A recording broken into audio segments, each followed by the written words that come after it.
America's #1 national television program on Asia. Hello, I'm Yue-Sai Kan. Welcome to Looking East. Many visitors to Thailand never leave the capital city of Bangkok, and this is not surprising. Bangkok is a wonderful urban center, a focal point for all the diverse energies of Southeast Asia. A modern city rushing headlong into the 21st century, Bangkok has nonetheless managed to preserve much of its ancient magical past in its architecture, in its customs and traditions, in its spiritual heritage. We'll take a look at various fascinating aspects of this bustling city when we return in a moment.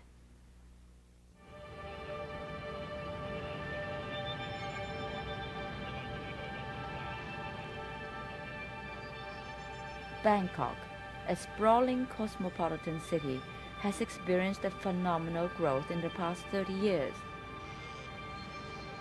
5.5 million people now live in what was once a small river town on the banks of the Chao Phraya.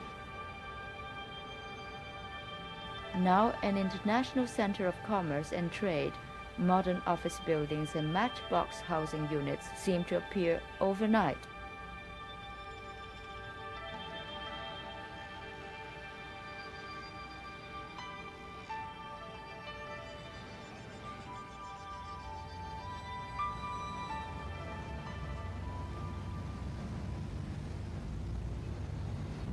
Teeming with life, streets are lined with markets and shops. Thousands of Thais have come from the countryside to live, to work, to study. It is here in the open where much of daily life is conducted, the buying and the selling spilling from the crowded shops into the streets.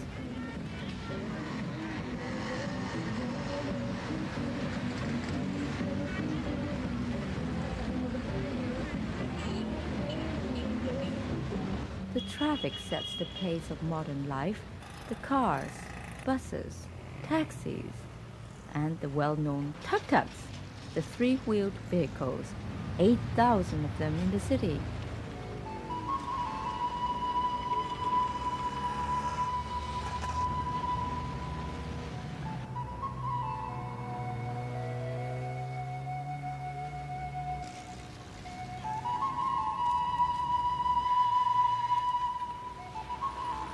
But rising above the hustle and bustle of urban life are the symbols of a much richer inner life, landmarks of astonishing beauty. The multi-tiered roofs of Bangkok's temples and monuments, the symmetry and grace of their architecture capture and enchant the eye.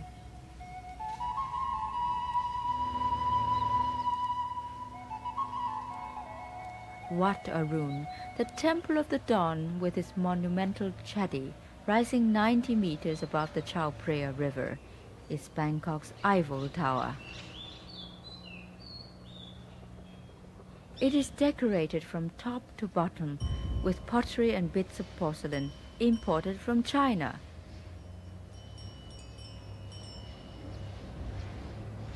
Monkeys and demons surround the base of the spire.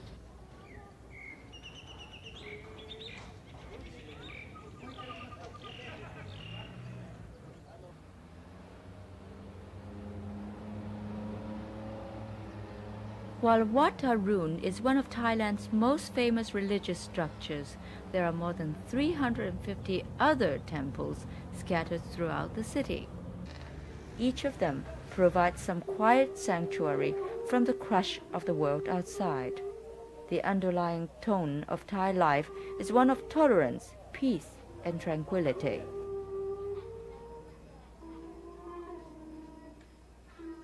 Many attribute this to Buddhism, which teaches acceptance of one's lot in life. But Thailand's Buddhism is a unique blend of the customs of Hinduism and animism, the belief in spirits. In an amulet market in the center of the city, we found the very essence of what some Westerners might consider to be pure superstition. Hundreds and hundreds of amulets, charms, worn to protect or bring good luck to the owner. We found amulets made of clay, brick, metal, and stone. They may have been manufactured yesterday, or they may have been crafted hundreds of years ago. They are carefully examined for authenticity, discussed for their value and worth. The belief in the protection and power of amulets seemed so widespread, such a central part of Thai culture, that I decided to consult an expert. Professor Ramsan Tosuwan is a highly educated man, a university professor in Bangkok. He explained that most of the amulets I would find in the markets would cost about $5. His own amulet, however, cost close to $60,000. I was very surprised, but he explained that its value was determined by its age, over 200 years, and by the fact that it had been crafted by a particularly revered Buddhist monk. Where did one find an amulet such as his? Not here, he says, as they are simply too valuable to be kept around. They're in private hands. One needs to make special appointments to see them.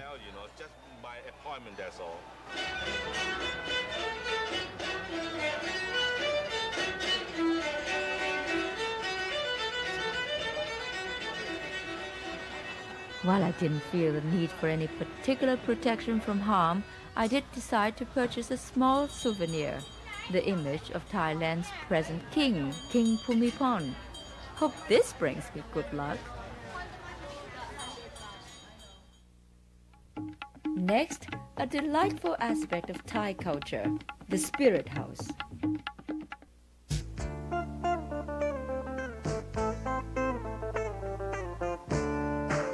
A truly unique aspect of Thai culture is the spirit house. Just about every home, every building, and every business has one.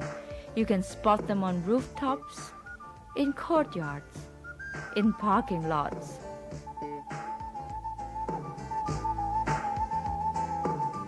They seem to have been put up in any old haphazard way, but nothing could be farther from the truth.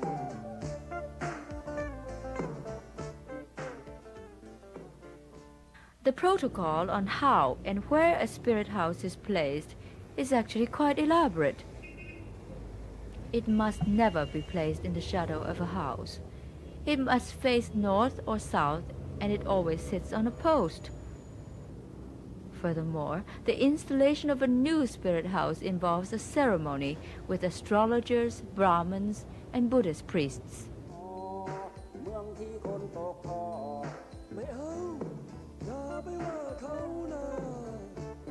Why is all this necessary, and what is the meaning of spirit houses? The Thais believe that wherever a house is built or a tree cut down, the spirit of the land, Prapun, is displaced and must be given a new home. He is a very mischievous spirit, and if not appeased, can cause quite a bit of bad luck. So quite sensibly, rather than risk the wrath of a spirit without a home, the Thais believe that it is easier to please the spirits by building a shelter with daily offerings of food, drink, and flowers.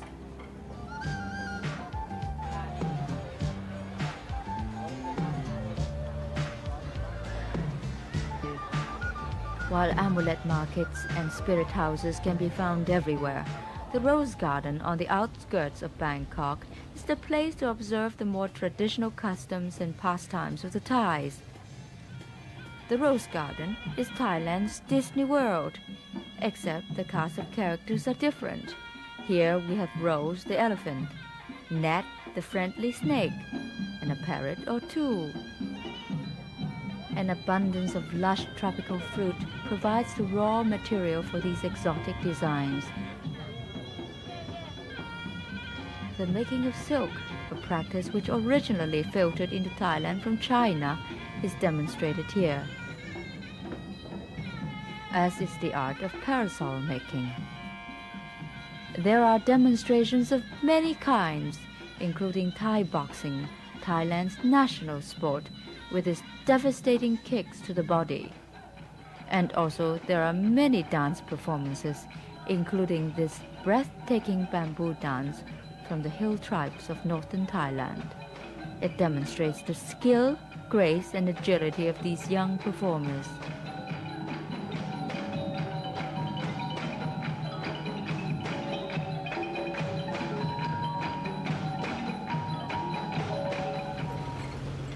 Perhaps the highest expression of Thai culture is to be found in the very heart of the city itself, the Grand Palace, the symbol of Bangkok.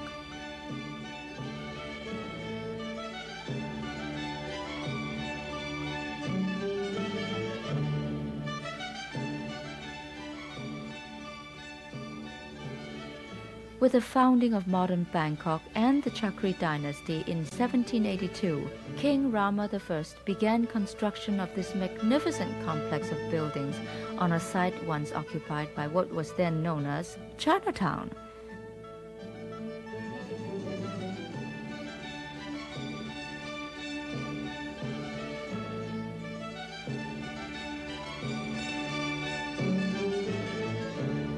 The project would take 3 years to complete and was deliberately designed to resemble Ayutthaya, the old capital of Thailand, which had been destroyed by the Burmese earlier.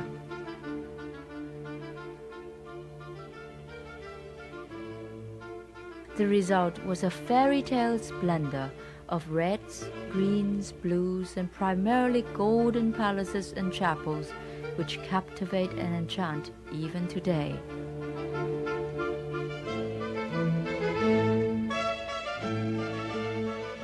One important addition was made by King Chulalongkorn Rama V. It is the chief royal residence called Chakri Hall, completed in 1882. Chakri Hall is an architectural masterpiece of Italian Renaissance. The royal family no longer lives here, but the palace is still used for grand ceremonial purposes. This is the throne room in the Grand Palace in Thailand. It's where the king receives diplomats and accepts their credentials. It is also in this palace that we interviewed Her Royal Highness Princess Mahachakri Siranthorn. And it was with her royal permission that we were granted the rare privilege of photographing the interior of this palace and also the crown jewels.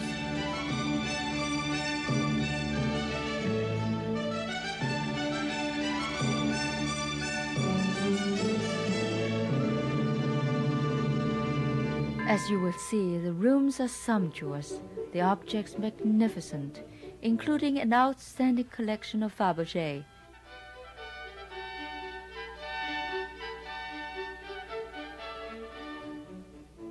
And the jewels, coronets, and boxes, stupendous.